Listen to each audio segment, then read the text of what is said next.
ఇదైతే leg to same పార్ట్ని నేను ఇంకో సైడ్ కూడా రిపీట్ చేయాలి. అది నేను మీకు చూపి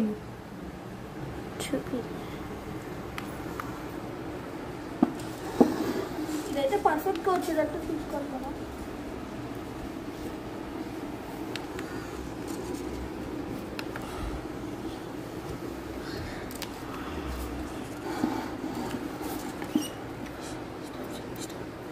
సో ఇప్పుడు 2 పార్ట్స్ ఆఫ్ లెగ్స్ అయిపోయినాయి.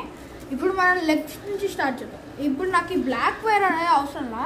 ఇక్కడ మీరు కనిపిస్తుందా, ఈ బటన్ నొక్కితే ఈ స్ట్రిప్ అనేది బయటకు వచ్చేస్తుంది.